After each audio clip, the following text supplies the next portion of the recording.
मैं ब्योमकेश बख्शी अपने कोलकाता के छोटे से मकान में बैठा हुआ था। वर्ष 1935 की एक उमस भरी दोपहर थी और मेरे सामने मेज पर चाय का प्याला ठंडा हो रहा था। मेरे मित्र और सहयोगी अजित बनर्जी, जो मेरे कारनामों का लेखक भी हैं, सामने की कुर्सी पर बैठे एक पुरानी पत्रिका उलट पलट रहे थे। हवा में नमी थी और बाहर की गलियों से रिक्शों की घंटियों और हॉकरों की पुकारें धीमे धीमे मेरे कानों तक पहुंच रही थीं। ब्योमकेश, अजित ने पत्रिका से नजरें उठाए बिना कहा, क्या तुम्हें नहीं लगता कि हमारी जिंदगी में कुछ रोमांच की कमी हो गई है? पिछले कुछ हफ्तों से कोई नया मामला नहीं आया। मैंने हल्के से मुस्कुराते हुए कहा, रोमांच की तलाश में धैर्य की जरूरत होती है अजित। सत्य की खोज में जल्दबाजी नहीं करनी चाहिए। मेरी बात पूरी होने से पहले ही दरवाजे पर एक हल्की सी खटखट हुई। मैंने अजित की ओर देखा, जिसने भौहें उठाकर मेरी ओर ताका। लगता है सत्य ने खुद हमारे दरवाजे पर दस्तक दे दी, उसने मजाक में कहा। मैंने उठकर दरवाजा खोला। सामने एक अधेड़ उम्र का व्यक्ति खड़ा था। उसका चेहरा पसीने से तर था और उसकी आंखों में एक अजीब सी बेचैनी थी। उसने एक साधारण कुर्ता पायजामा पहना था, लेकिन उसकी चाल ढाल में एक खास तरह की शालीनता थी। श्री ब्योमकेश बख्शी? उसने पूछा। उसकी आवाज में हल्का सा कंपन था। जी, मैं ही ब्योमकेश हूं। आप कौन हैं और कैसे मदद कर सकता हूं? मैंने जवाब दिया, उसे अंदर आने का इशारा करते हुए। वह हिचकिचाते हुए अंदर आया और कुर्सी पर बैठ गया। अजित ने पत्रिका बंद कर दी और उत्सुकता से उसकी ओर देखने लगा। मेरा नाम हरेंद्र नाथ मजूमदार है, उसने शुरू किया। मैं मैं एक पुराने थिएटर समूह नटराज रंगमंच का प्रबंधक हूं। शायद आपने सुना हो। मैंने सिर हिलाया। नटराज रंगमंच का नाम कोलकाता के सांस्कृतिक हलकों में जाना पहचाना था, हालांकि पिछले कुछ वर्षों में इसकी चमक कुछ फीकी पड़ गई थी। मैं आपके पास एक बहुत ही नाजुक और रहस्यमयी मामले के सिलसिले में आया हूं, हरेंद्र नाथ ने अपनी उंगलियां आपस में रगड़ते हुए कहा। यह यह एक मृत्यु से जुड़ा मामला है। मृत्यु? अजित ने तुरंत पूछा। उसकी आंखें चमक उठी। हाँ, हरेंद्र नाथ ने गहरी सांस ली। हमारी रंगमंच कंपनी की एक पुरानी अभिनेत्री, श्रीमती मालती देवी, की कल रात मृत्यु हो गई। मालती देवी? मैंने दोहराया। ये नाम मुझे कुछ जाना पहचाना सा लगा। क्या ये वही मालती देवी हैं जो 20 साल पहले बंगाल के रंगमंच की शान थीं? हाँ, वही, हरेंद्र नाथ ने उदास स्वर में कहा। वह कई सालों से रंगमंच से दूर थीं, लेकिन हाल ही में उन्होंने हमारे समूह में फिर से हिस्सा लेना शुरू किया था। वह वह एक नाटक की रिहर्सल के लिए हमारे थिएटर में आई थी। और उनकी मृत्यु कैसे हुई? मैंने पूछा। मेरी उत्सुकता अब जाग चुकी थी। हरेंद्र नाथ ने कुछ पल के लिए नजरें झुकाईं, फिर धीमे स्वर में बोले, ये सबसे अजीब बात है। मालती जी कल रात रिहर्सल के बाद अपने ड्रेसिंग रूम में थीं। रात करीब 10 बजे, जब बाकी लोग थिएटर छोड़ चुके थे, हमने उनके कमरे से एक चीख सुनी। जब हम वहां पहुंचे तो दरवाजा अंदर से बंद था। हमें दरवाजा तोड़ना पड़ा और और अंदर हमें मालती जी मृत परी मिली। मृत्यु का कारण? मैंने सवाल किया। मेरे दिमाग में पहले से ही कई संभावनाएं घूमने लगी थीं। यह यह अभी स्पष्ट नहीं है, हरेंद्रनाथ ने हकलाते हुए कहा। पुलिस को बुलाया गया, लेकिन उन्होंने अभी तक कोई निष्कर्ष नहीं निकाला। कोई बाहरी चोट का निशान नहीं था और कमरा पूरी तरह बंद था। ना खिड़की खुली थी, ना कोई दूसरा रास्ता। क्या आपको लगता है कि यह हत्या थी? अजित ने सीधे सवाल किया। हरेंद्र नाथ ने असहज होकर अपनी जगह पर हिलते हुए कहा, मैं मैं नहीं जानता, लेकिन कुछ तो गलत है। मालती जी के चेहरे पर उनके चेहरे पर एक अजीब सी मुस्कान थी, मानो वह अपनी मृत्यु से पहले कुछ जान गई थी। और और उनके हाथ में एक जली हुई तीली थी। जली हुई तीली? मैंने भौहें सिकोड़ते हुए पूछा। यह छोटी सी जानकारी मेरे लिए एक पहेली की तरह थी। हाँ, हरेंद्र नाथ ने कहा, यह बहुत अजीब है। उनके आसपास कोई मोमबत्ती या दिया नहीं था। फिर वह तीली कहां से आई? मैंने कुछ पल के लिए चुप्पी साध ली। मेरे दिमाग में कई सवाल उमड़ रहे थे। एक बंद कमरे में मृत्यु, कोई स्पष्ट कारण नहीं, और एक जली हुई तीली। यह मामला सतह पर जितना साधारण लग रहा था, उतना ही जटिल भी था। आप मुझसे क्या चाहते हैं श्री मजूमदार? मैंने अंत में पूछा। मैं चाहता हूं कि आप इस मामले की तह तक जाएं, उन्होंने गंभीर स्वर में कहा। मालती जी हमारे समूह की आत्मा थीं। उनकी मृत्यु ने हमें झकझोर दिया है। अगर यह हत्या है तो हमें सच जानना होगा, और अगर यह कुछ और है तो भी हमें जवाब चाहिए। मैंने अजित की ओर देखा, जिसके चेहरे पर अब एक परिचित चमक थी। वह जानता था कि मैं इस मामले को हाथ में लेने वाला हूं। ठीक है, मैंने कहा, मैं आज शाम को आपके थिएटर आऊंगा। मुझे वह ड्रेसिंग रूम देखना होगा और उन लोगों से बात करनी होगी जो कल रात वहां थे। हरेंद्र नाथ के चेहरे पर राहत की एक लहर दौड़ी। धन्यवाद श्री बख्शी, उन्होंने कहा। मैं आपको शाम को 7 बजे थिएटर में मिलूंगा। उनके जाने के बाद अजित ने उत्साह से कहा, ब्योमकेश, ये मामला कुछ खास लग रहा है। एक बंद कमरे में मृत्यु, एक जली हुई तीली और एक पुरानी अभिनेत्री का रहस्यमयी अतीत। क्या तुम्हें नहीं लगता कि यह एक नाटक की तरह है? हाँ अजित, मैंने गंभीरता से कहा, लेकिन यह नाटक असली है और इसका अंत हमें खुद लिखना होगा। उस दोपहर मैंने अपने नोट्स में कुछ जरूरी बिंदु लिखे। मालती देवी का अतीत, नटराज रंगमंच का इतिहास और उस जली हुई तीली का रहस्य, ये सब मेरे दिमाग में बार बार घूम रहे थे। मैं जानता था कि इस मामले में सतह के नीचे कुछ गहरा छिपा है, और मैं एक सत्यान्वेषी के रूप में उस सच को उजागर करने के लिए तैयार था। शाम को मैं और अजित नटराज रंगमंच की ओर निकले। कोलकाता की सड़कें उस समय भीड़ से भरी थीं और हवा में एक अजीब सी बेचैनी थी। शायद यह मेरे अपने मन का वहम था, लेकिन मुझे लग रहा था कि यह मामला मेरे सामने अब तक की सबसे जटिल पहेली लाने वाला है। शाम के 7 बजे थे जब मैं और अजित नटराज रंगमंच के सामने खड़े थे। कोलकाता की हलचल भरी सड़कों के बीच यह पुराना थिएटर एक भूली बिसरी स्मृति सा लग रहा था। इमारत की दीवारें समय के साथ फीकी पड़ चुकी थीं, और उसका प्रवेश द्वार, जो कभी शहर के सांस्कृतिक गौरव का प्रतीक रहा होगा, अब धूल और उपेक्षा से ढका था। फिर भी उसमें एक अजीब सी आकर्षक शालीनता थी, जैसे कोई पुराना अभिनेता जो अपनी अंतिम प्रस्तुति की प्रतीक्षा कर रहा हो। यह जगह अपने आप में एक रहस्य है, अजित ने टिप्पणी की, अपनी नजरें इमारत के ऊपरी हिस्से पर टिकाते हुए, जहां नटराज रंगमंच का नाम लकड़ी के फीके अक्षरों में लिखा था। हर रंगमंच के पीछे कहानियां छिपी होती हैं अजित, मैंने जवाब दिया, और आज हमें उनमें से एक को उजागर करना है। हम अंदर दाखिल हुए। प्रवेश द्वार के ठीक बाद एक छोटा सा हॉल था, जहां दीवारों पर पुराने नाटकों के पोस्टर और अभिनेताओं की तस्वीरें टंगी थीं। उनमें से कई चेहरों को मैंने पहचाना, वे लोग जो कभी बंगाल के रंगमंच की शान हुआ करते थे। मेरी नजर एक तस्वीर पर ठहर गई। यह मालती देवी की थी, शायद 20 साल पहले की।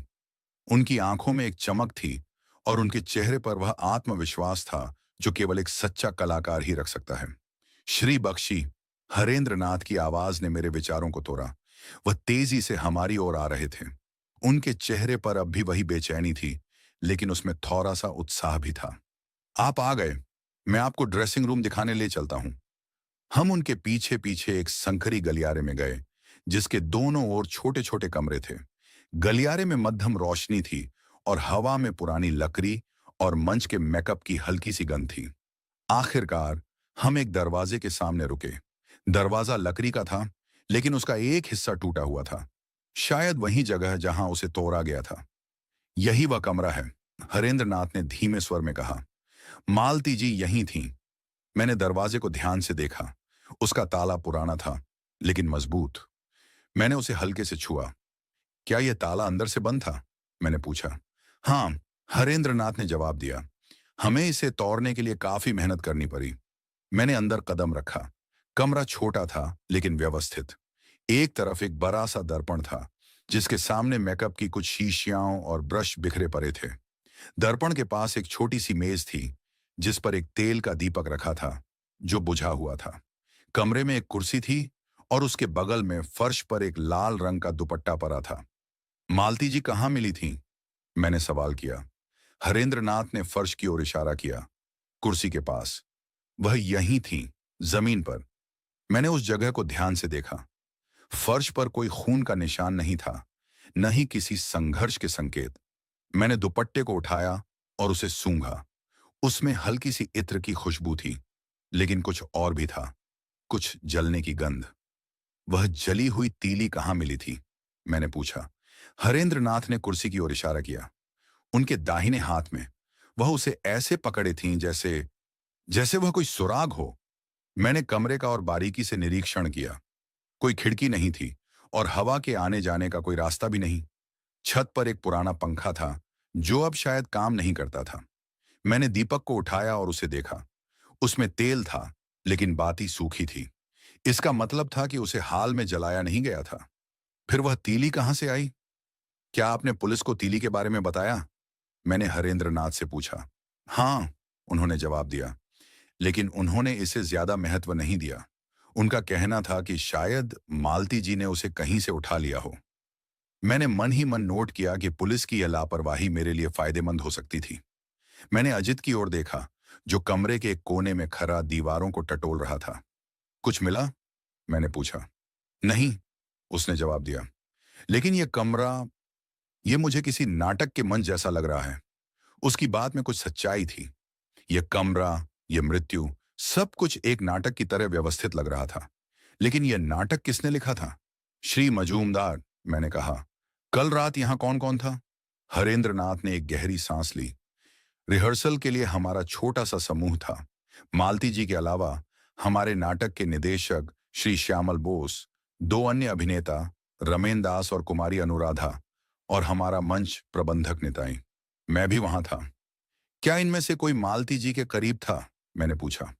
मालती जी, वह बहुत निजी स्वभाव की थीं, हरेंद्र नाथ ने हिचकिचाते हुए कहा। वह रिहर्सल के बाद अक्सर अकेले रहना पसंद करती थीं। लेकिन हाँ, श्यामल बाबू के साथ उनकी पुरानी दोस्ती थी। वह मालती जी के शुरुआती दिनों में उनके नाटकों के निदेशक हुआ करते थे। और बाकी लोग? मैंने दबाव डाला। रमेन और अनुराधा नए कलाकार हैं, उन्होंने कहा। वे मालती जी को बहुत सम्मान देते थे, लेकिन मुझे नहीं लगता कि उनका कोई गहरा रिश्ता था। निताई, वह तो बस मंच का काम देखता है। मैंने उनके नाम और भूमिकाएं अपने दिमाग में दर्ज कर ली। मैं इन सभी से बात करना चाहूंगा, मैंने कहा। क्या वे अभी यहां हैं? हाँ, हरेंद्र नाथ ने जवाब दिया।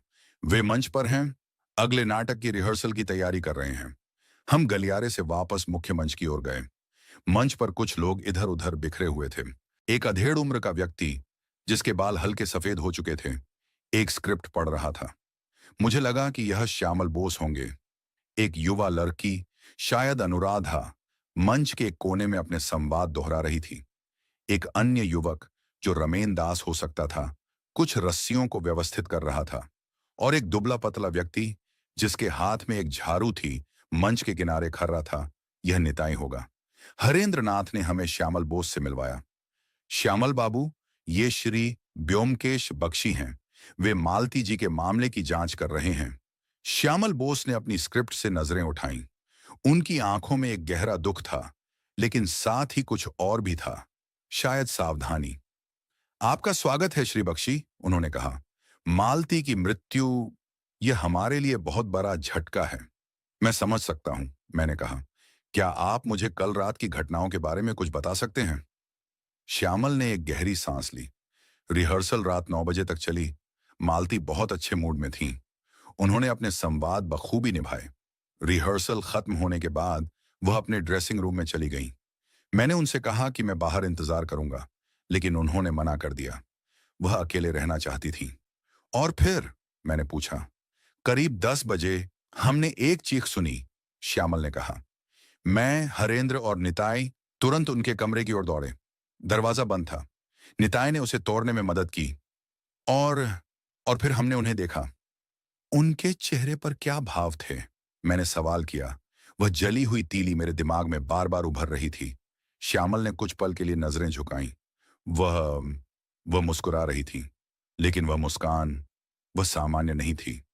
ये ऐसी थी जैसे वह कुछ जानती थी, कुछ ऐसा जो हम नहीं जानते। मैंने श्यामल की बात को ध्यान से सुना। उनकी आवाज में दुख था, लेकिन क्या वह कुछ छिपा रहे थे? मैंने फैसला किया कि मुझे बाकी लोगों से भी बात करनी होगी। तभी अनुराधा हमारे पास आई। वह युवा थी, शायद 20-22 साल की, और उसकी आंखें उत्सुकता से चमक रही थीं।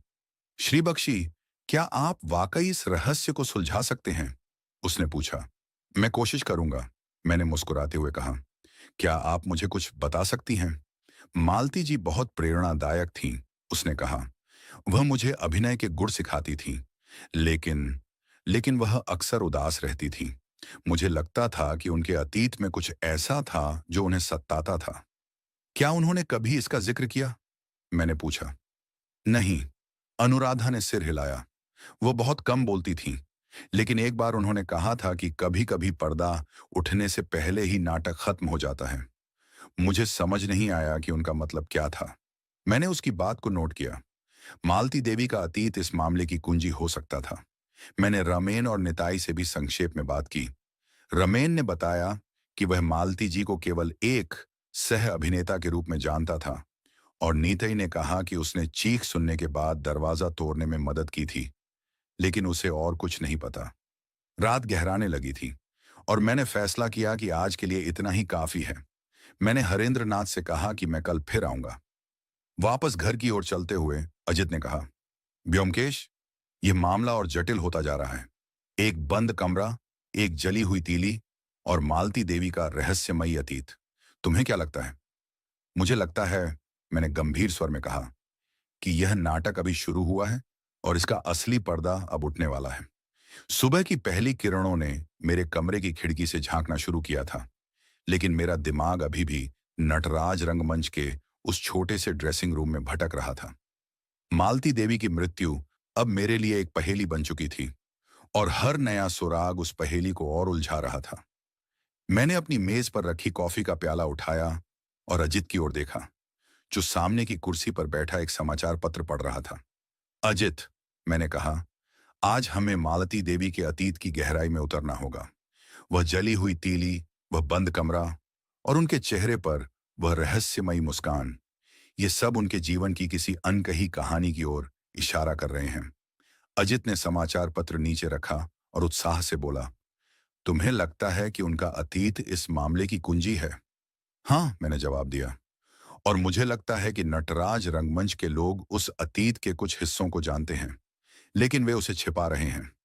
हमने नाश्ता जल्दी जल्दी निपटाया और नटराज रंगमंच की ओर रवाना हुए। कोलकाता की सड़कें सुबह की हलचल से भरी थीं और हवा में ताजगी थी, लेकिन मेरे मन में एक अजीब सी बेचैनी थी। यह मामला जितना आगे बढ़ रहा था, उतना ही जटिल होता जा रहा था। थिएटर पहुंचते ही हमारा स्वागत हरेंद्र नाथ ने किया। उनके चेहरे पर अब भी वही चिंता थी, लेकिन उनकी आंखों में एक नई सावधानी भी थी। श्री बख्शी, उन्होंने कहा, मैंने सभी को बता दिया है कि आप आज फिर आएंगे। वे मंच पर हैं। धन्यवाद, मैंने कहा, लेकिन पहले मैं आपसे कुछ और सवाल पूछना चाहता हूं। मालती जी के बारे में, उनके पुराने दिनों के बारे में। क्या आप उनके करियर के शुरुआती दिनों के बारे में कुछ बता सकते हैं? हरेंद्र नाथ ने असहज होकर अपनी जगह पर हिलते हुए कहा, मालती जी, वह एक समय में बंगाल के रंगमंच की सबसे बड़ी सितारा थीं। उनकी हर प्रस्तुति में जादू होता था। लेकिन उन्होंने रुककर एक गहरी सांस ली। करीब 15 साल पहले उन्होंने अचानक रंगमंच छोड़ दिया। कोई नहीं जानता था कि क्यों। क्या कोई खास वजह थी? मैंने दबाव डाला। लोगों में कई तरह की अफवाहें थीं, हरेंद्र नाथ ने धीमे स्वर में कहा। कुछ का कहना था कि उनका किसी के साथ प्रेम प्रसंग था, जो गलत हो गया। कुछ का कहना था कि उन्होंने किसी बड़े रईस से दुश्मनी मोल ले ली थी। लेकिन सच क्या था, ये कोई नहीं जानता। मालती जी ने कभी इस बारे में बात नहीं की। मैंने उनकी बात को ध्यान से सुना। मालती देवी का अतीत अब मेरे लिए और भी महत्वपूर्ण हो गया था। और हाल ही में जब वह वापस लौटी, तो क्या उनका व्यवहार सामान्य था? हरेंद्र नाथ ने सिर हिलाया। वह बहुत शांत रहती थीं, लेकिन कभी-कभी उनकी आंखों में एक अजीब सी चमक आ जाती थी, जैसे वह किसी पुरानी याद में खो गई हों। मैंने मन ही मन नोट किया कि मुझे मालती के अतीत के बारे में और जानकारी चाहिए, लेकिन अभी के लिए मैंने फैसला किया कि मंच पर मौजूद बाकी लोगों से बात करूंगा। मंच पर श्यामल बोस एक कुर्सी पर बैठे कुछ कागजात देख रहे थे। अनुराधा और रमेन मंच के एक कोने में संवादों का अभ्यास कर रहे थे, और निताई मंच के पर्दों को व्यवस्थित कर रहा था। मैंने पहले श्यामल बोस को चुना। श्यामल बाबू, मैंने शुरू किया, आप मालती जी को उनके शुरुआती दिनों से जानते थे। क्या आप उनके अतीत के बारे में कुछ बता सकते हैं? खासकर उस समय के बारे में जब उन्होंने रंगमंच छोड़ दिया था। श्यामल ने अपनी नजरें कागजात से हटाईं। उनकी आंखों में एक क्षण के लिए कुछ चमका, लेकिन फिर वह गायब हो गया। मालती एक असाधारण कलाकार थीं, उन्होंने कहा। लेकिन उनका जीवन हमेशा रहस्यों से भरा रहा। जब उन्होंने रंगमंच छोड़ा, तो मैं भी हैरान था। मैंने उनसे कई बार पूछा, लेकिन उन्होंने कभी जवाब नहीं दिया। क्या आपको लगता है कि उनकी मृत्यु का उनके अतीत से कोई संबंध हो सकता है? मैंने सवाल किया। श्यामल ने कुछ पल के लिए चुप्पी साध ली, फिर धीमे स्वर में बोले, मालती ने एक बार मुझसे कहा था कि कभी कभी अतीत का बदला लेने के लिए भविष्य को बलिदान करना पड़ता है। मुझे नहीं पता कि उनका मतलब क्या था, लेकिन उनकी मृत्यु के बाद मुझे वह बात बार बार याद आ रही है। उनकी बात ने मेरे दिमाग में एक नया तार छेड़ दिया। बदला? क्या मालती देवी किसी बदले का शिकार हुई थी, या फिर वह खुद किसी से बदला लेने की योजना बना रही थी? मैंने अनुराधा से बात करने का फैसला किया। वह मंच के किनारे बैठी थी, अपने बालों को एक दर्पण में देखते हुए। कुमारी अनुराधा, मैंने कहा, आपने कल कहा था कि मालती जी उदास रहती थी। क्या आपको कभी ऐसा लगा कि वह किसी से डरती थी? अनुराधा ने दर्पण से नजरें हटाईं। उसकी आंखों में एक क्षण के लिए झिझक दिखी। मैं मैं निश्चित नहीं हूं, उसने कहा। लेकिन एक बार रिहर्सल के बाद मैंने देखा कि वह अपने ड्रेसिंग रूम में बैठी एक पुरानी तस्वीर को देख रही थी। उनकी आंखों में आंसू थे। जब मैंने पूछा, तो उन्होंने तस्वीर छिपा दी और कहा कि यह कुछ भी नहीं है। क्या आपने उस तस्वीर में कुछ देखा? मैंने उत्सुकता से पूछा। हाँ, उसने हिचकिचाते हुए कहा। यह एक पुरानी तस्वीर थी, शायद 20 साल पुरानी। उसमें मालती जी थीं और उनके साथ एक पुरुष था। वह बहुत स्मार्ट लग रहा था, लेकिन उसका चेहरा मुझे कुछ परिचित सा लगा। परिचित? मैंने भौहें सिकोड़ते हुए पूछा। क्या आप उस व्यक्ति को जानती हैं? नहीं नहीं, अनुराधा ने जल्दी से कहा। मेरा मतलब है, मुझे ऐसा लगा कि मैंने उसे पहले कहीं देखा है, लेकिन मुझे याद नहीं। मैंने उसकी बात को नोट किया। यह तस्वीर एक महत्वपूर्ण सुराग हो सकती थी। मैंने रमेन दास और निताई से भी संक्षेप में बात की। रमेन ने बताया कि वह मालती जी के साथ केवल रिहर्सल के दौरान ही बात करता था और उसे उनके निजी जीवन के बारे में कुछ नहीं पता। निताई, जो मंच का प्रबंधक था, ने कहा कि उसने चीख सुनने के बाद दरवाजा तोड़ा था, लेकिन उसे और कुछ याद नहीं। मैंने हरेंद्र नाथ से पूछा कि क्या मालती जी के ड्रेसिंग रूम में कोई तस्वीर मिली थी। उन्होंने नकारात्मक जवाब दिया। पुलिस ने कमरे की तलाशी ली थी, उन्होंने कहा। उन्हें कुछ भी असामान्य नहीं मिला। यह बात मुझे अजीब लगी। अगर अनुराधा ने तस्वीर देखी थी, तो वह कहाँ गई? क्या किसी ने उसे हटा दिया था? और अगर हाँ, तो क्यों? मैंने फैसला किया कि मुझे मालती जी के घर जाना चाहिए। शायद वहां उनके अतीत से जुड़ा कोई सुराग मिले। हरेंद्र नाथ ने हमें उनके घर का पता दिया, जो कोलकाता के एक शांत इलाके में था। मालती जी का घर एक छोटा सा बंगला था, जो पुराने जमाने की शैली में बना था। दरवाजा एक बुजुर्ग नौकर ने खोला, जिसका नाम रामदास था। उसने हमें बताया कि मालती जी पिछले कुछ महीनों से बहुत कम बाहर निकलती थीं। क्या उनके कोई नियमित आगंतुक थे? मैंने पूछा।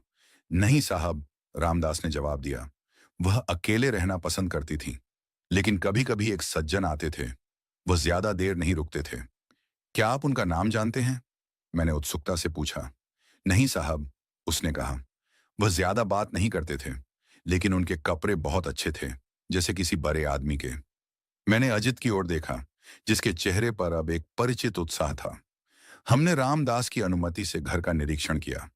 मालती जी का कमरा सादगी से सजा था, लेकिन उसमें एक पुरानी अलमारी थी, जो ताले में बंद थी। क्या आपके पास इसकी चाबी है? मैंने रामदास से पूछा। उसने सिर हिलाया। मालती जी इसे हमेशा बंद रखती थीं। चाबी उनके पास होती थी। मैंने कमरे में चारों ओर देखा। मेज पर कुछ किताबें थीं और एक छोटा सा डिब्बा था। मैंने डिब्बे को खोला। उसमें कुछ पुराने पत्र थे और एक छोटा सा लिफाफा। लिफाफे पर कोई नाम नहीं था, लेकिन उसमें एक कागज था। मैंने उसे पढ़ा। उसमें लिखा था, पर्दा जल्द ही उठेगा और सच सामने आएगा। तुम्हारा इंतजार खत्म हुआ। अग्नि। अग्नि? अजित ने मेरे कंधे के ऊपर से झांकते हुए कहा। यह क्या है ब्योमकेश?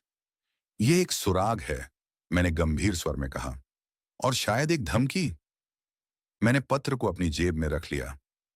यह अग्नि कौन था? क्या यह मालती जी की मृत्यु से जुड़ा था?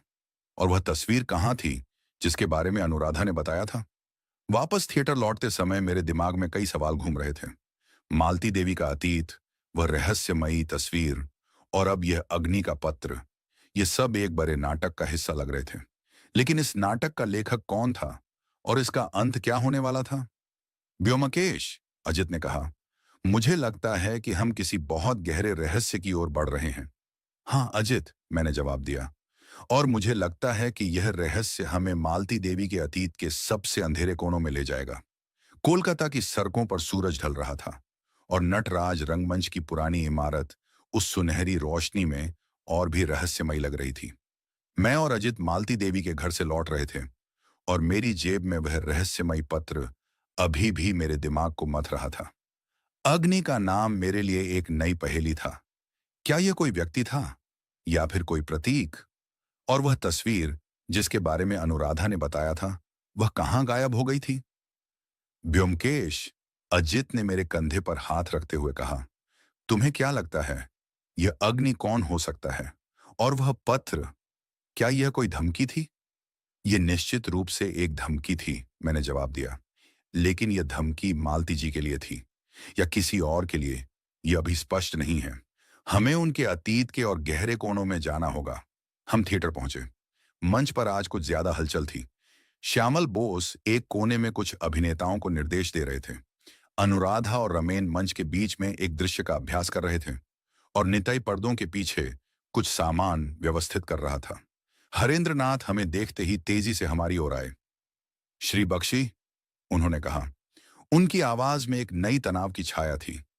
आपको कुछ पता चला? कुछ सुराग मिले हैं, मैंने संक्षेप में जवाब दिया। लेकिन मुझे अभी और जानकारी चाहिए। क्या मालती जी ने कभी किसी अग्नि नाम के व्यक्ति का जिक्र किया था? हरेंद्र नाथ की भौहें सिकुड़ गईं। अग्नि, उन्होंने दोहराया।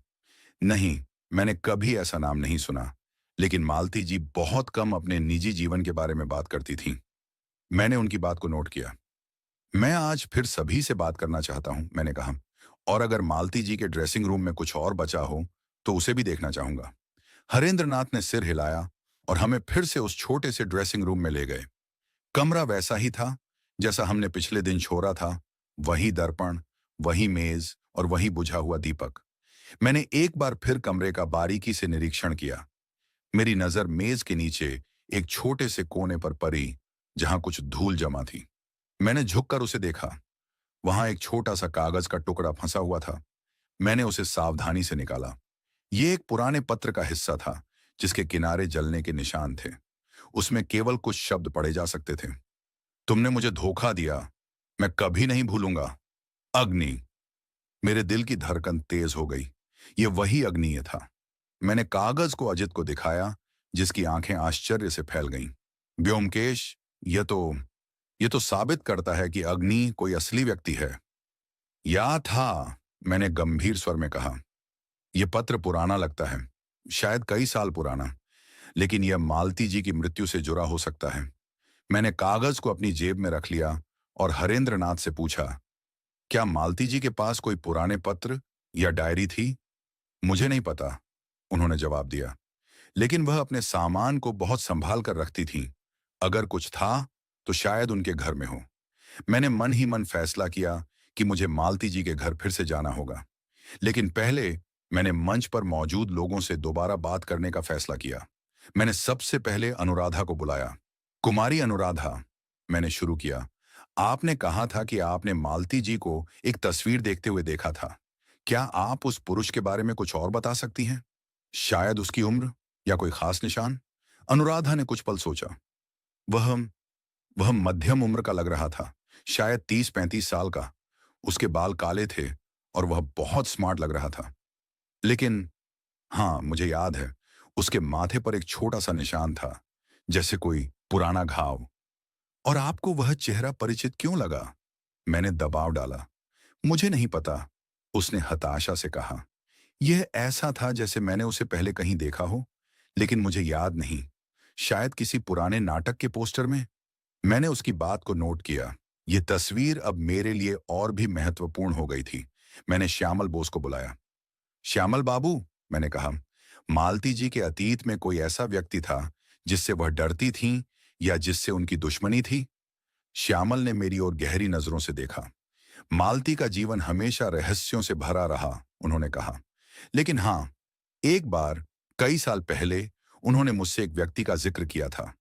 उनका नाम मुझे लगता है विश्वनाथ था। विश्वनाथ राय। वो एक धनी व्यापारी था और मालती के साथ उसका कुछ संबंध था। लेकिन फिर कुछ हुआ और मालती ने उसका नाम लेना बंद कर दिया। विश्वनाथ राय, मैंने दोहराया। क्या आप जानते हैं कि वह अब कहाँ है? नहीं, श्यामल ने सिर हिलाया। वह कई साल पहले कोलकाता छोड़कर कहीं चला गया था। मैंने इस नए नाम को अपने दिमाग में दर्ज किया। विश्वनाथ राय। क्या वह अग्नि हो सकता था? या फिर यह एक और किरदार था इस जटिल नाटक में? तभी मंच पर एक नया व्यक्ति दाखिल हुआ। वह लंबा था, अच्छे कपड़ों में, और उसके चेहरे पर एक आत्मविश्वास था जो ध्यान खींचता था। हरेंद्रनाथ ने उसे देखते ही कहा, ओह श्री बख्शी, ये हैं श्री प्रदीप मित्रा। वे हमारे रंगमंच के एक पुराने संरक्षक हैं। प्रदीप मित्रा ने मेरी ओर हाथ बढ़ाया। सुना है आप मालती की मृत्यु की जांच कर रहे हैं, उन्होंने मुस्कुराते हुए कहा। मुझे उम्मीद है कि आप सच सामने लाएंगे। मैंने उनके चेहरे को ध्यान से देखा। उनकी उम्र करीब 45 साल होगी और उनके माथे पर एक हल्का सा निशान था। मेरे दिमाग में अनुराधा की बात गूंजी। माथे पर एक निशान। क्या यह वही व्यक्ति था जिसकी तस्वीर मालती जी देख रही थीं? श्री मित्रा, मैंने सावधानी से शुरू किया, आप मालती जी को कब से जानते थे? कई सालों से, उन्होंने सहजता से जवाब दिया। मैं नटराज रंगमंच का समर्थन करता था जब मालती यहाँ की शान थी। वह एक असाधारण कलाकार थी। और हाल ही में क्या आप उनसे मिले थे? मैंने पूछा। हाँ, कुछ हफ्ते पहले, उन्होंने कहा। वह अपने पुराने दिनों को याद कर रही थी, लेकिन मुझे लगा कि वह कुछ परेशान थी। क्या उन्होंने कोई खास बात बताई? मैंने दबाव डाला। नहीं, उन्होंने सिर हिलाया। वह ज्यादा नहीं बोली, लेकिन उनकी आंखों में एक अजीब सी उदासी थी। मैंने उनकी बात को ध्यान से सुना। प्रदीप मित्रा का व्यवहार सहज लग रहा था, लेकिन मेरे मन में एक शक जाग रहा था। क्या वह कुछ छिपा रहे थे? और अगर वह तस्वीर में वही व्यक्ति थे, तो मालती जी के साथ उनका क्या संबंध था? मैंने रमेन और निताई से भी संक्षेप में बात की।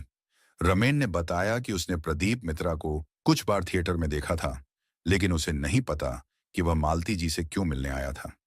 निताई हमेशा की तरह चुप रहा और बोला कि उसे कुछ नहीं पता।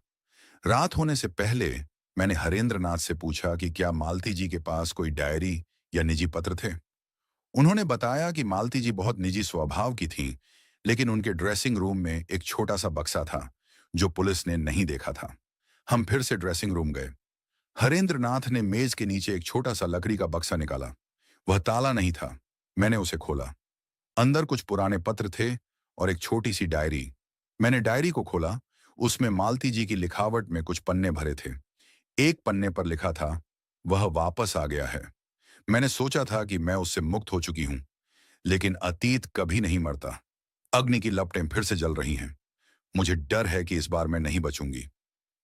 मेरे हाथ ठंडे पड़ गए। ये डायरी मालती जी के अंतिम दिनों की गवाही थी। अग्नि का जिक्र फिर से। और यह वह कौन था? विश्वनाथ राय, प्रदीप मित्रा, या कोई और? ब्योमकेश। अजित ने मेरे कंधे पर हाथ रखा। ये डायरी, ये सब कुछ बदल सकती है। हाँ, मैंने गंभीर स्वर में कहा, लेकिन यह हमें सच के और करीब भी ले जा रही है। हमने डायरी और पत्रों को अपने साथ लिया। थिएटर से निकलते समय मैंने प्रदीप मित्रा को मंच के किनारे खड़े देखा। वह हमारी ओर देख रहा था और उसकी मुस्कान में कुछ था जो मुझे असहज कर गया। वापस घर की ओर चलते हुए अजित ने कहा, व्योमकेश, ये प्रदीप मित्रा, मुझे उस पर शक हो रहा है। मुझे भी, मैंने जवाब दिया, लेकिन हमें सबूत चाहिए और मुझे लगता है कि मालती जी का अतीत हमें वह सबूत देगा। रात गहरा रही थी और मेरे दिमाग में एक नया सवाल उभर रहा था। क्या मालती जी की मृत्यु एक बदले का हिस्सा थी? और अगर हां, तो वह बदला किसका था और क्यों? रात का सन्नाटा मेरे कमरे में फैल चुका था, लेकिन मेरी आंखों में नींद का नामो निशान नहीं था। मेरे सामने मेज पर मालती देवी की डायरी खुली पड़ी थी और उसका हर पन्ना मेरे दिमाग में नए सवाल खड़े कर रहा था। अग्नि का नाम बार बार उभर रहा था और वह रहस्यमयी, वह जो मालती जी को डराता था, अब मेरे लिए इस पहेली का केंद्र बन चुका था। मैंने डायरी के कुछ और पन्ने पलटे। एक पन्ने पर लिखा था, मैंने सोचा था कि मैं उस आग को बुझा दूंगी, लेकिन वह हर बार वापस आती है। विश्वनाथ ने मुझे चेतावनी दी थी, लेकिन मैंने उसकी बात नहीं मानी। अब मुझे उसकी कीमत चुकानी पड़ रही है। विश्वनाथ, यह नाम फिर से श्यामल बोस ने भी विश्वनाथ राय का जिक्र किया था। क्या वह अग्नि था या फिर यह कोई और खेल था? मैंने डायरी को बंद किया और अजित की ओर देखा, जो मेरे सामने बैठा चाय का प्याला थामे कुछ सोच रहा था। ब्योमकेश, उसने कहा, यह डायरी हमें मालती जी के अतीत की ओर ले जा रही है, लेकिन मुझे लगता है कि हमें प्रदीप मित्रा पर ज्यादा ध्यान देना चाहिए। उसका वह निशान और उसका मालती जी से पुराना संबंध, यह सब संयोग नहीं हो सकता। मैं तुमसे सहमत हूं, मैंने जवाब दिया। प्रदीप मित्रा कुछ छिपा रहा है, लेकिन हमें सावधानी से आगे बढ़ना होगा। अगर वह अग्नि है तो वह खतरनाक हो सकता है। मैंने फैसला किया कि अगले दिन मैं प्रदीप मित्रा से सीधे बात करूंगा। साथ ही मुझे विश्वनाथ राय के बारे में और जानकारी चाहिए थी। मैंने अपने पुराने मित्र इंस्पेक्टर सुबोध चटर्जी को एक पत्र लिखा, जिसमें मैंने विश्वनाथ राय और प्रदीप मित्रा के बारे में जानकारी मांगी।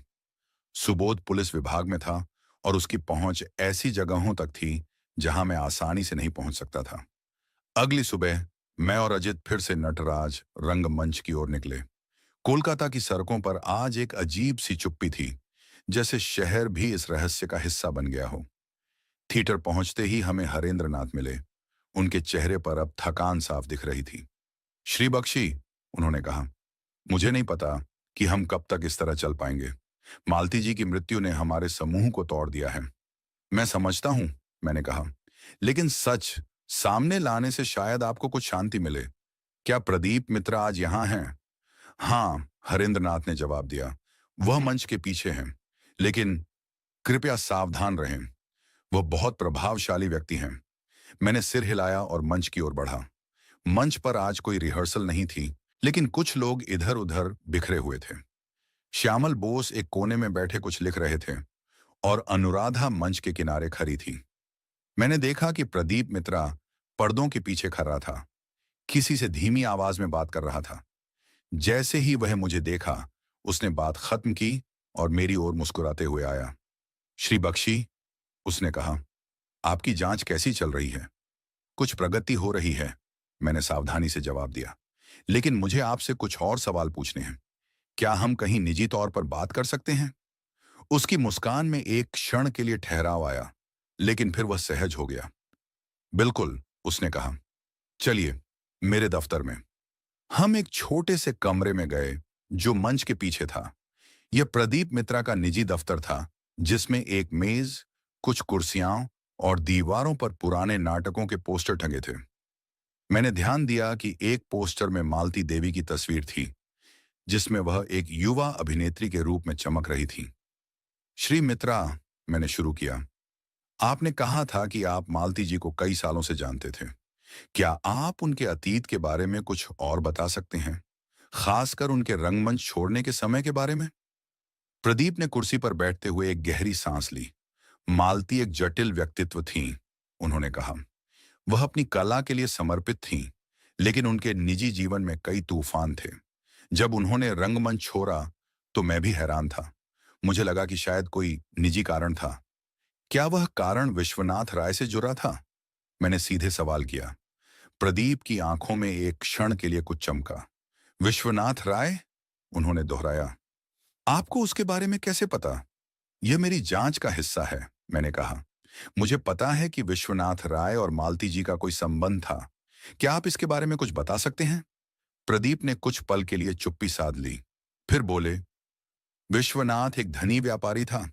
वह मालती का बहुत बड़ा प्रशंसक था। कुछ समय तक लोग कहते थे कि उनके बीच प्रेम था, लेकिन फिर कुछ हुआ और मालती ने उसे पूरी तरह से अपने जीवन से निकाल दिया। क्या हुआ था? मैंने दबाव डाला। मुझे ठीक ठीक नहीं पता, उन्होंने कहा, लेकिन अफवाहें थीं कि विश्वनाथ ने मालती को धोखा दिया था, शायद किसी और औरत के साथ। मालती ने कभी इस बारे में बात नहीं की, लेकिन उसके बाद वह बदल गई थी। मैंने उनकी बात को ध्यान से सुना।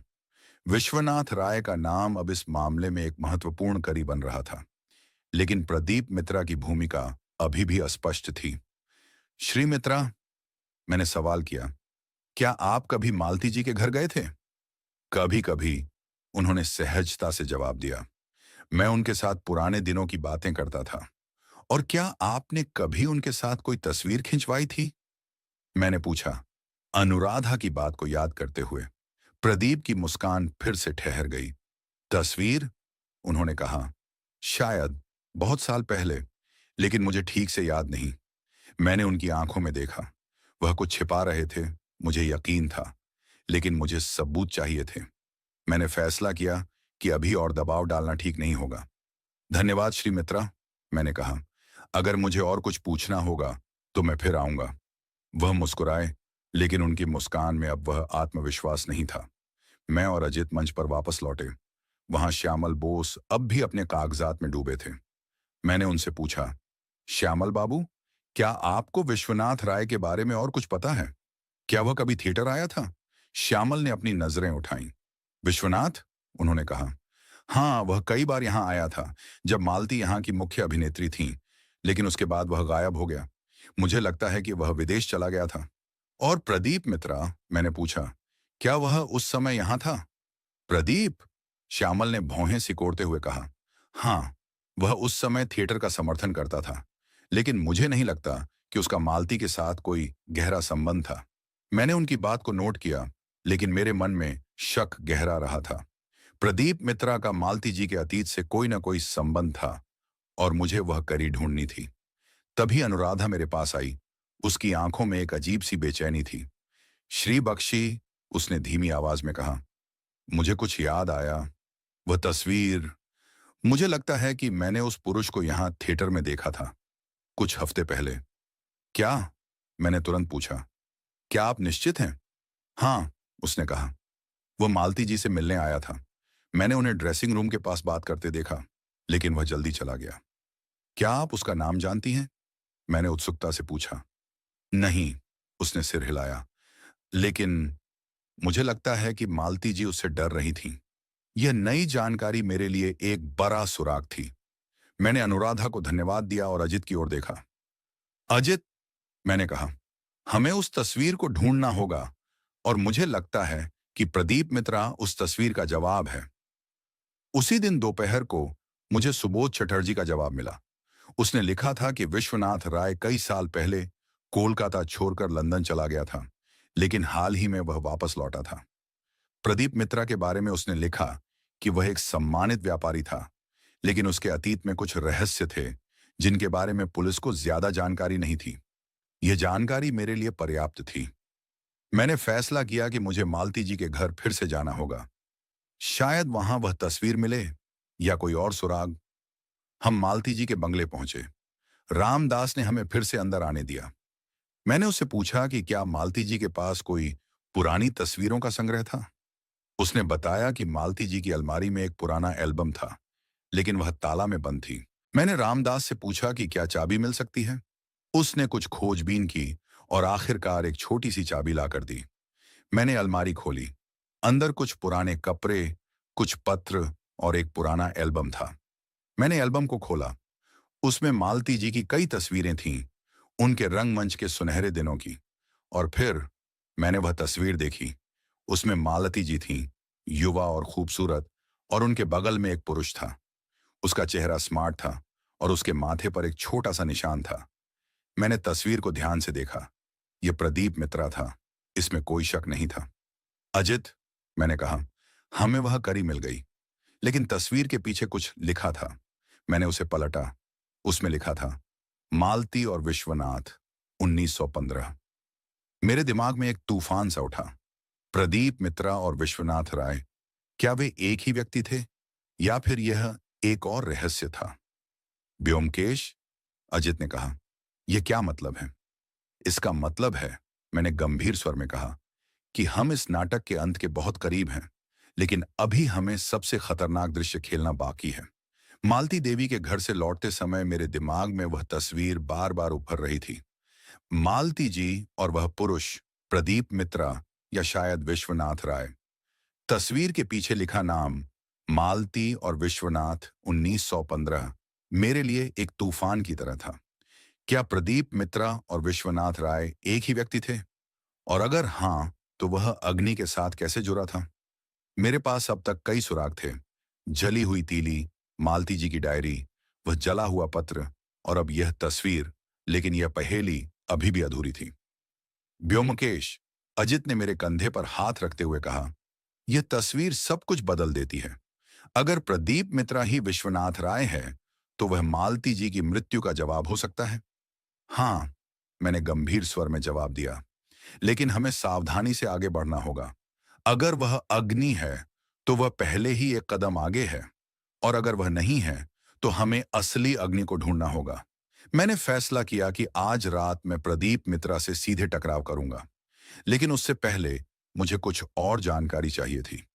मैंने अपने मित्र इंस्पेक्टर सुबोध चटर्जी को फिर से एक पत्र लिखा, जिसमें मैंने प्रदीप मित्रा और विश्वनाथ राय के बीच किसी संभावित संबंध की जांच करने को कहा।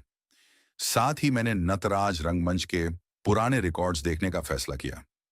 शायद वहां मालती जी के अतीत से जुड़ा कोई और सुराग मिले। शाम को मैं और अजित फिर से नटराज रंगमंच पहुंचे। थिएटर की इमारत अब मुझे किसी पुराने नाटक के मंच जैसी लग रही थी, जहां हर कोना एक नई कहानी छिपाए हुए था। हरेंद्र नाथ हमें प्रवेश द्वार पर मिले।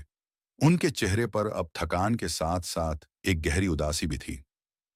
श्री बख्शी, उन्होंने कहा, मुझे लगता है कि यह मामला हमारे थिएटर को बर्बाद कर देगा। लोग अब यहां आने से डर रहे हैं। मैं वादा करता हूं श्री मजूमदार, मैंने कहा, कि मैं इस रहस्य को जल्द से जल्द सुलझा लूंगा, लेकिन मुझे आपके पुराने रिकॉर्ड्स देखने होंगे, खासकर 1915 के आसपास के। हरेंद्र नाथ ने सिर हिलाया और हमें थिएटर के दफ्तर में ले गए। वहां एक पुरानी अलमारी थी, जिसमें नाटकों के पोस्टर, अभिनेताओं के रिकॉर्ड और वित्तीय लेन देन की फाइलें रखी थीं। मैंने 1915 की फाइलें निकाली। उनमें मालती देवी के कई नाटकों का जिक्र था। एक फाइल में एक नोट था, जिसमें लिखा था कि विश्वनाथ राय ने उस साल थिएटर को एक बड़ी राशि दान दी थी, लेकिन उसका कोई और विवरण नहीं था। तभी मेरी नजर एक पुराने पत्र पर पड़ी। वह मालती जी के नाम था और उसमें लिखा था, मालती, तुमने मुझसे जो वादा किया था उसे तोड़ा। मैं तुम्हें कभी माफ नहीं करूंगा। तुम्हारी कला तुम्हें नहीं बचा सकती। विश्वनाथ। मेरे दिल की धड़कन तेज हो गई। यह पत्र विश्वनाथ राय का था और उसका लहजा अग्नि के पत्रों जैसा था। क्या विश्वनाथ ही अग्नि था? लेकिन प्रदीप मित्रा का उस तस्वीर में होना, ये सब कैसे जोड़ा था? मैंने पत्र को अपनी जेब में रख लिया और हरेंद्र नाथ से पूछा, क्या प्रदीप मित्रा आज यहां हैं? हाँ, उन्होंने जवाब दिया, वह मंच पर हैं, लेकिन कृपया सावधान रहें श्री बख्शी, वह बहुत प्रभावशाली हैं। मैंने अजित की ओर देखा, जिसके चेहरे पर अब एक परिचित उत्साह था। चलो अजित, मैंने कहा, यह नाटक अब अपने अंतिम दृश्य की ओर बढ़ रहा है। मंच पर प्रदीप मित्रा एक कुर्सी पर बैठा था, अपने हाथ में एक सिगार थामे। उसकी मुस्कान में वही आत्मविश्वास था, लेकिन उसकी आंखों में एक सावधानी थी जो मुझे पहले नहीं दिखी थी। श्री मित्रा, मैंने शुरू किया, मुझे लगता है कि आप मालती जी के अतीत के बारे में मुझसे पूरी सच्चाई नहीं बता रहे हैं। उसकी भौहें सिकुड़ गईं। मैंने आपको सब कुछ बता दिया श्री बख्शी, उसने कहा। मैं मालती का एक पुराना प्रशंसक था, बस। तो फिर यह तस्वीर क्या है? मैंने अपनी जेब से तस्वीर निकाली और उसे मेज पर रख दिया। यह आप हैं मालती जी के साथ 1915 में, और इसके पीछे लिखा है, मालती और विश्वनाथ। क्या आप विश्वनाथ राय हैं? मंच पर सन्नाटा छा गया। श्यामल बोस, जो पास ही खड़े थे, ने आश्चर्य से मेरी ओर देखा। अनुराधा और रमेन ने अपने संवाद रोक दिए। प्रदीप मित्रा की मुस्कान गायब हो गई। उसने तस्वीर को देखा और फिर मेरी ओर। आप गलत समझ रहे हैं श्री बख्शी, उसने धीमे स्वर में कहा। मैं विश्वनाथ राय नहीं हूं। ये तस्वीर, हाँ, ये मेरी है। मैंने मालती के साथ कई तस्वीरें खिंचवाई थीं, लेकिन विश्वनाथ राय एक अलग व्यक्ति था। तो फिर आप मुझे यह क्यों नहीं बता रहे कि आपका मालती जी के साथ क्या संबंध था? मैंने दबाव डाला। और अग्नि कौन है? प्रदीप ने एक गहरी सांस ली। ठीक है, उसने कहा, मैं आपको सच बता दूंगा। मैं मालती का प्रेमी था, कई साल पहले। हमने एक साथ कई सपने देखे थे। लेकिन फिर विश्वनाथ राय आया। वह एक धनी व्यापारी था और उसने मालती को मुझसे छीन लिया। मैंने मालती को चेतावनी दी थी कि वह उसे धोखा देगा, लेकिन उसने मेरी बात नहीं मानी। और फिर क्या हुआ? मैंने पूछा। विश्वनाथ ने मालती को धोखा दिया, प्रदीप ने कहा। उसकी आवाज में करवाहट थी। उसने उसे छोड़ दिया और मालती टूट गई। उसने रंगमंच छोड़ दिया। मैंने कोशिश की कि वह मेरे पास वापस आए, लेकिन उसने मुझे ठुकरा दिया। और अग्नि? मैंने सवाल किया। मुझे नहीं पता कि अग्नि कौन है, उसने कहा। लेकिन मालती ने मुझे कुछ हफ्ते पहले बताया था कि उसे कुछ धमकी भरे पत्र मिल रहे थे। उसने मुझे अग्नि का नाम बताया, लेकिन वह नहीं जानती थी कि वह कौन है। मैंने उसकी बात को ध्यान से सुना। प्रदीप मित्रा की कहानी में सच्चाई थी, लेकिन मुझे अभी भी यकीन नहीं था कि वह पूरी तरह सच बोल रहा था। श्री मित्रा, मैंने कहा, अगर आप विश्वनाथ राय नहीं हैं, तो क्या आप जानते हैं कि वह अब कहाँ है? मुझे नहीं पता, उसने जवाब दिया। वह कई साल पहले कोलकाता छोड़कर चला गया था। मैंने उसकी आंखों में देखा। वह कुछ छिपा रहा था, लेकिन मुझे अभी और सबूत चाहिए थे। मैंने फैसला किया कि मुझे विश्वनाथ राय को ढूंढना होगा। तभी अनुराधा मेरे पास आई। उसकी आंखों में डर था। श्री बख्शी, उसने धीमी आवाज में कहा। मुझे कुछ और याद आया। मालती जी ने एक बार मुझसे कहा था कि अग्नि कोई ऐसा व्यक्ति है जो उनके अतीत का हिस्सा था, लेकिन वह मर चुका है। मर चुका है? मैंने आश्चर्य से पूछा। हाँ, उसने कहा। उन्होंने कहा था कि अग्नि की लपटें मरने के बाद भी जलती हैं। मुझे समझ नहीं आया कि उनका मतलब क्या था। यह नई जानकारी मेरे लिए एक और झटका था। अगर अग्नि मर चुका था, तो यह धमकी भरे पत्र कौन भेज रहा था? और मालती जी की मृत्यु कैसे हुई थी? मैंने श्यामल बोस से भी बात की। उन्होंने बताया कि मालती जी ने हाल ही में एक पुराने नाटक को फिर से मंचित करने की योजना बनाई थी, जिसका नाम था अग्निबाण। यह नाटक उनके करियर का सबसे बड़ा नाटक था, लेकिन इसके बाद ही उन्होंने रंगमंच छोड़ दिया था। क्या उस नाटक में कुछ खास था? मैंने पूछा। हाँ, श्यामल ने कहा। यह एक बदले की कहानी थी। नाटक की नायिका एक ऐसी औरत थी जो अपने प्रेमी के धोखे का बदला लेती है। मालती उस किरदार में इतनी जीवंत थी कि लोग कहते थे कि वह वास्तव में उस बदले को जी रही थी। मैंने उनकी बात को नोट किया। अग्निबाण का नाम और अग्नि का जिक्र, यह संयोग नहीं हो सकता था। रात होने से पहले मुझे सुबोध चटर्जी का जवाब मिला। उसने लिखा था कि विश्वनाथ राय वास्तव में कोलकाता लौट आया था और वह अब एक नए नाम से रह रहा था। उसका नया नाम था प्रदीप मित्रा। मेरे दिमाग में सब कुछ साफ हो गया। प्रदीप मित्रा ही विश्वनाथ राय था। लेकिन अगर वह अग्नि नहीं था, तो अग्नि कौन था? और मालती जी की मृत्यु का असली कारण क्या था? मैंने फैसला किया कि मुझे एक आखिरी बार मालती जी के ड्रेसिंग रूम का निरीक्षण करना होगा। हम फिर से उस छोटे से कमरे में गए। मैंने हर कोने को ध्यान से देखा। तभी मेरी नजर दर्पण के पीछे एक छोटे से दरार पर पड़ी। मैंने उसे खोला। उसके पीछे एक छोटा सा गुप्त डिब्बा था। उसमें एक और पत्र था। मैंने उसे खोला। उसमें लिखा था, मालती, तुमने मेरी जिंदगी बर्बाद की। अब मैं तुम्हारी जिंदगी का अंत करूंगा। अग्निबाण फिर से जलेगा। अग्नि। पत्र के साथ एक छोटा सा शीशी थी, जिसमें कोई रंगहीन तरल था। मैंने उसे सावधानी से उठाया। क्या यह वही था जिसने मालती जी की जान ली थी? ब्योमकेश, अजित ने कहा। यह जहर हो सकता है। हाँ, मैंने जवाब दिया। और मुझे लगता है कि हम अब इस नाटक के अंत के बहुत करीब हैं। मालती देवी के ड्रेसिंग रूम में मिला वह छोटा सा शीशी मेरे हाथ में था, और मेरे दिमाग में एक तूफान सा मच रहा था। क्या यह जहर था जिसने मालती जी की जान ली थी? और वह पत्र जिसमें अग्नि ने मालती जी की जिंदगी खत्म करने की धमकी दी थी, अब मेरे लिए इस रहस्य की अंतिम कड़ी बन चुका था। प्रदीप मित्रा, जो विश्वनाथ राय था, अब मेरी नजरों में मुख्य संदिग्ध था। लेकिन अगर वह अग्नि नहीं था, जैसा कि उसने दावा किया था, तो असली अग्नि कौन था? और वह जली हुई तीली, वह इस नाटक में कहां फिट होती थी? ब्योमकेश, अजित ने मेरी ओर देखते हुए कहा, यह शीशी, हमें इसे तुरंत जांच के लिए भेजना चाहिए। अगर यह जहर है, तो हमें मालती जी की मृत्यु का कारण पता चल सकता है। हाँ, मैंने जवाब दिया, लेकिन हमें यह भी पता करना होगा कि यह शीशी उनके ड्रेसिंग रूम तक कैसे पहुंची। और अग्नि का असली चेहरा कौन है? मैंने शीशी को सावधानी से अपनी जेब में रखा और फैसला किया कि मुझे एक आखिरी बार नटराज रंगमंच के सभी लोगों को एक साथ बुलाना होगा। यह नाटक अब अपने अंतिम दृश्य की ओर बढ़ रहा था और मुझे यकीन था कि सच सामने आने वाला था। मैंने अपने मित्र इंस्पेक्टर सुबोध चटर्जी को फोन किया और उन्हें थिएटर आने के लिए कहा। मैंने उन्हें शीशी और पत्र के बारे में बताया और उनसे अनुरोध किया कि वह मालती जी की मृत्यु की पोस्टमार्टम रिपोर्ट की जांच करें। सुबोध ने वादा किया कि वह तुरंत कार्रवाई करेगा। शाम को मैं और अजित फिर से नटराज रंगमंच पहुंचे। मैंने हरेंद्र नाथ से सभी को मंच पर इकट्ठा करने को कहा। कुछ देर बाद श्यामल बोस, अनुराधा, रमेन, निताई और प्रदीप मित्रा मंच पर मौजूद थे। हरेंद्र नाथ भी वहां खड़े थे। उनकी आंखों में चिंता और उत्सुकता का मिश्रण था। श्रीमानों और श्रीमती, मैंने शुरू किया। मेरी आवाज मंच पर गूंज रही थी। मालती देवी की मृत्यु एक रहस्य थी, लेकिन अब मैं उस रहस्य के बहुत करीब हूं और मुझे यकीन है कि आप में से कोई एक या शायद कई इस रहस्य का हिस्सा हैं।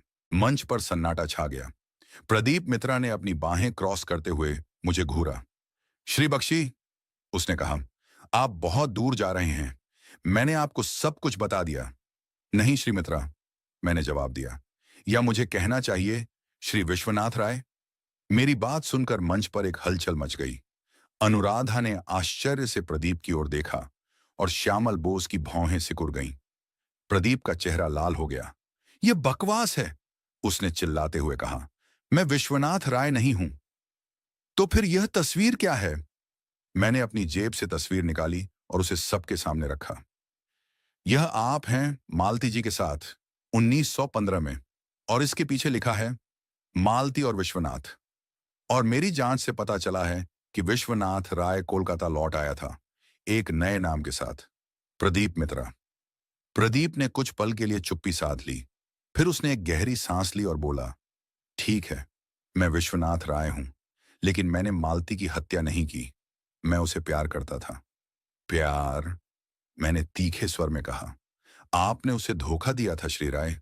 आपने उसे छोड़ दिया। यह कहते हुए मैंने उस पुराना पत्र निकाला जिसमें विश्वनाथ ने मालती को धमकी दी थी।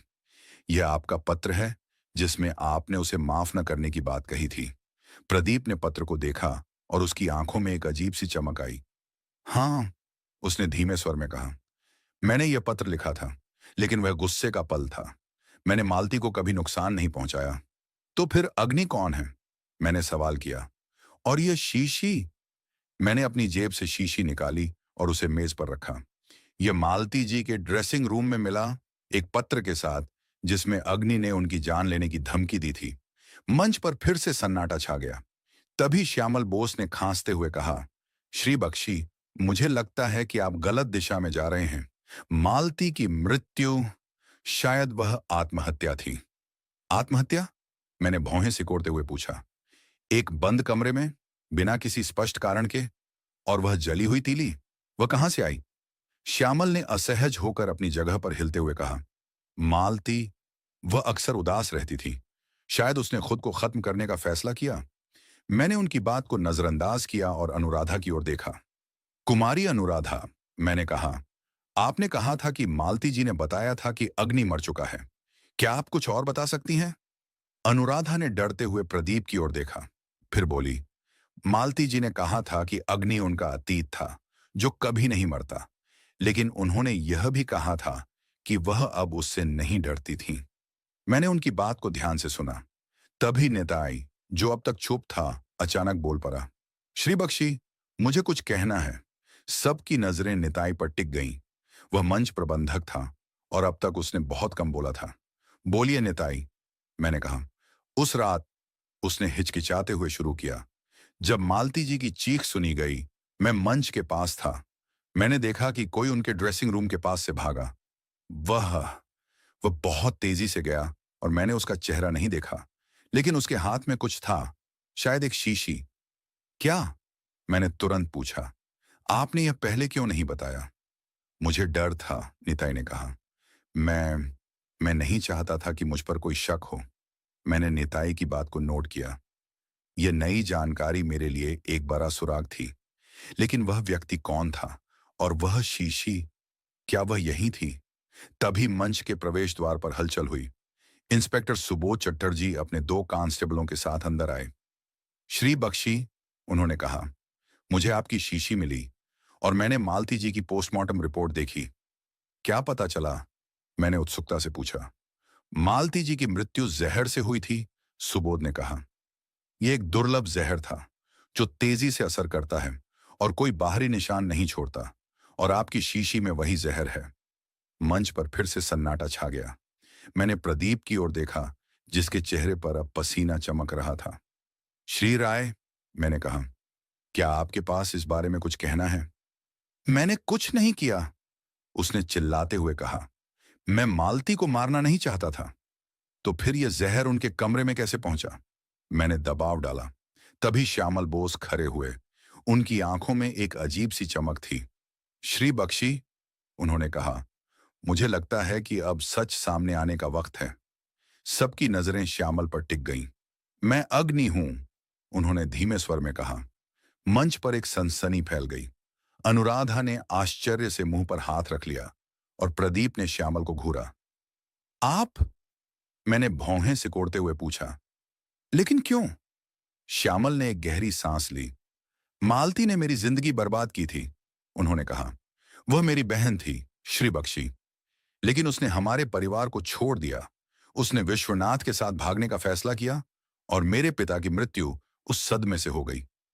मैंने मालती को कभी माफ नहीं किया। आपकी बहन? मैंने आश्चर्य से पूछा। हाँ, श्यामल ने कहा। मेरा असली नाम श्यामल दास नहीं है। मैं श्यामल चक्रवर्ती हूं, मालती का छोटा भाई। मैंने सालों तक उसका पीछा किया और जब वह रंगमंच पर लौटी तो मैंने फैसला किया कि यह बदला लेने का सही समय है। और वह जहर? मैंने पूछा। मैंने उसे मालती के ड्रेसिंग रूम में रखा, श्यामल ने कहा। मैंने उसे एक गिलास पानी में मिलाया। वह नहीं जानती थी। और वह तीली, मैंने उसे जलाया ताकि यह एक रहस्य बन जाए। अग्निबाण मेरा संदेश था, मालती का सबसे बड़ा नाटक और उसका अंत। मैंने श्यामल की बात को ध्यान से सुना। उसकी आवाज में दुख था, लेकिन साथ ही एक ठंडी क्रूरता भी थी। आपने अपनी ही बहन को मार डाला? प्रदीप ने गुस्से से कहा। मैं मालती को प्यार करता था। प्यार? श्यामल ने तीखे स्वर में कहा। तुमने उसे धोखा दिया विश्वनाथ। तुमने उसे बर्बाद किया। मैंने केवल वही किया जो सही था। मैंने सुबोध की ओर देखा। इंस्पेक्टर, मैंने कहा, इसे गिरफ्तार कर लीजिए। सुबोध ने अपने कांस्टेबलों को इशारा किया और वे श्यामल की ओर बढ़े। श्यामल ने कोई विरोध नहीं किया। उसकी आंखों में अब एक अजीब सी शांति थी। श्री बख्शी, उसने कहा, आपने सच सामने ला दिया, लेकिन यह सच मेरे दर्द को कम नहीं करेगा। जैसे ही श्यामल को ले जाया गया, मंच पर एक भारी चुप्पी छा गई। प्रदीप मित्रा ने सिर झुकाया और अनुराधा की आंखों में आंसू थे। हरेंद्र नाथ ने मेरी ओर देखा और धीमे स्वर में कहा, धन्यवाद श्री बख्शी, लेकिन यह सच, यह बहुत भारी है। मैंने कुछ नहीं कहा। मैं जानता था कि सत्य की खोज कभी आसान नहीं होती, लेकिन यह मेरा कर्तव्य था और मैंने इसे पूरा किया था। वापस घर की ओर चलते हुए अजित ने कहा, ब्योमकेश, यह नाटक खत्म हो गया, लेकिन मुझे अभी भी यकीन नहीं हो रहा कि श्यामल ने अपनी बहन को मार डाला। बदला एक खतरनाक आग है अजित, मैंने जवाब दिया, और अग्नि की लपटें कभी कभी सबसे करीबी लोगों को भी जला देती हैं। नटराज रंगमंच के मंच पर उस रात सत्य ने अपना अंतिम दृश्य खेला था। श्यामल चक्रवर्ती, जो मालती देवी का भाई और अग्नि था, को इंस्पेक्टर सुबोध चटर्जी ने हिरासत में ले लिया था। उसकी स्वीकारोक्ति ने मालती जी की मृत्यु के रहस्य को उजागर कर दिया था। लेकिन मेरे मन में एक अजीब सी बेचैनी थी। सत्य की खोज मेरे लिए हमेशा एक कर्तव्य रही थी, लेकिन इस बार उस सत्य ने एक परिवार की त्रासदी को सामने ला दिया था। मालती और श्यामल दोनों अपने अतीत की आग में जल गए थे। मैं और अजित थिएटर से बाहर निकले। कोलकाता की रात गहरी थी और सड़कों पर हल्की सी ठंडक थी। हवा में रिक्शों की घंटियों और दूर कहीं से आती बांसुरी की धुन मिश्रित थी। लेकिन मेरे दिमाग में अभी भी वह जली हुई तीली घूम रही थी। श्यामल ने कहा था कि उसने उसे जलाया था ताकि मालती जी की मृत्यु एक रहस्य बन जाए, लेकिन वह तीली मेरे लिए इस नाटक का सबसे जटिल प्रतीक थी। ब्योमकेश, अजित ने मेरे कंधे पर हाथ रखते हुए कहा, तुम चुप क्यों हो?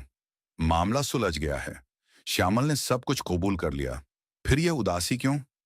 सत्य कभी कभी बहुत भारी होता है अजित, मैंने जवाब दिया, मालती जी और श्यामल की कहानी एक त्रासदी थी।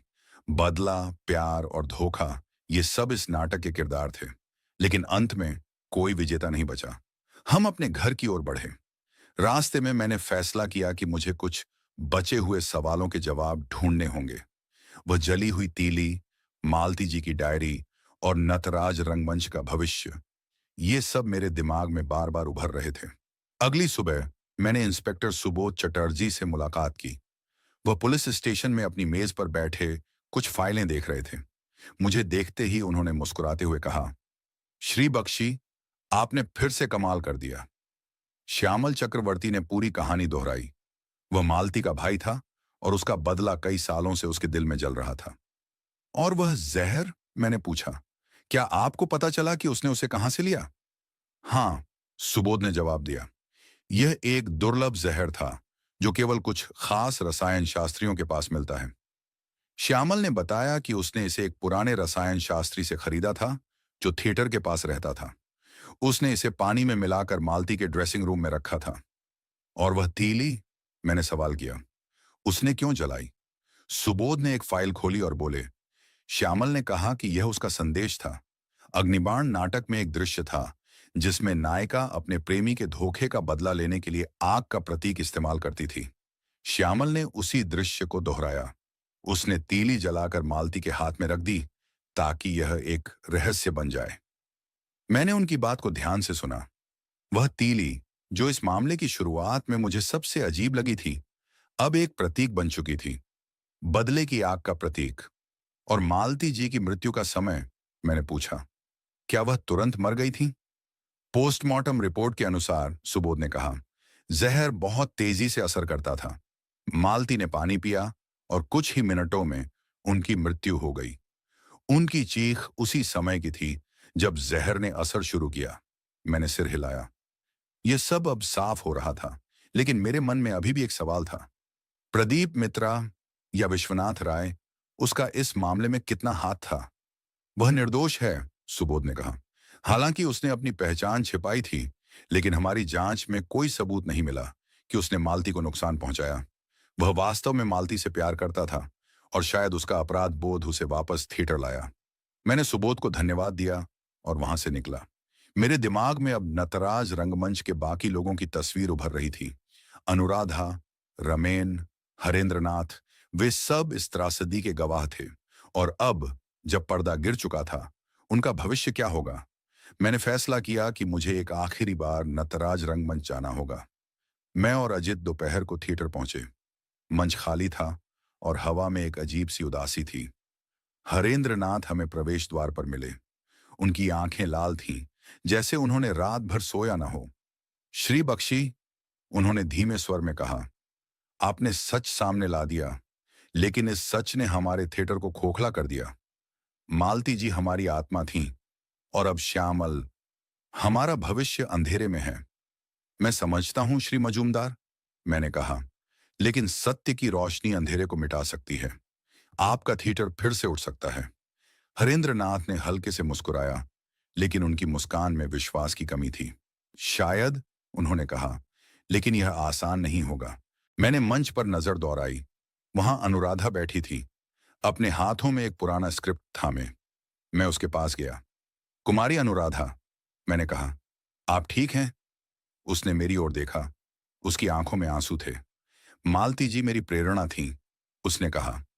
मैंने उनसे इतना कुछ सीखा, लेकिन अब मुझे नहीं पता कि मैं यहां क्या कर रही हूं। आप एक कलाकार हैं, मैंने कहा, और मालती जी की विरासत आपके माध्यम से जीवित रहेगी। उनके नाटकों को फिर से मंच पर लाइए। यह उनकी सच्ची श्रद्धांजलि होगी। अनुराधा ने सिर हिलाया और उसकी आंखों में एक नई चमक आई। आप सही हैं श्री बख्शी, उसने कहा। मैं कोशिश करूंगी। मैंने रमेन और निताई से भी संक्षेप में बात की। रमेन ने बताया कि वह थिएटर में रहना चाहता था, लेकिन उसे डर था कि लोग अब यहां नहीं आएंगे। निताई, जो अब तक चुप रहा था, ने कहा कि वह मंच को संभालने के लिए तैयार था, चाहे कुछ भी हो। मैंने प्रदीप मित्रा या विश्वनाथ राय से भी मुलाकात की। वह थिएटर के दफ्तर में बैठा था, अपने सामने मालती जी की एक पुरानी तस्वीर रखे। श्री राय, मैंने कहा, आपकी कहानी अब सामने आ चुकी है, लेकिन मुझे एक आखिरी सवाल पूछना है। क्या आपने कभी मालती जी को अग्नि के बारे में कुछ बताने की कोशिश की? प्रदीप ने सिर उठाया। उसकी आंखें उदास थीं। हाँ, उसने कहा। मैंने उसे चेतावनी दी थी कि कोई उसे धमकी दे रहा है, लेकिन उसने मेरी बात नहीं मानी। वह कहती थी कि वह अपने अतीत का सामना करने के लिए तैयार है। और आपका अपराध बोध? मैंने पूछा। क्या वह आपको यहां लाया? हाँ, उसने स्वीकार किया। मैंने मालती को धोखा दिया था और मैं उसे कभी माफ नहीं कर पाया। जब मैं कोलकाता लौटा तो मैंने सोचा कि शायद मैं उसे वापस पा सकता हूं, लेकिन अब सब खत्म हो गया। मैंने कुछ नहीं कहा।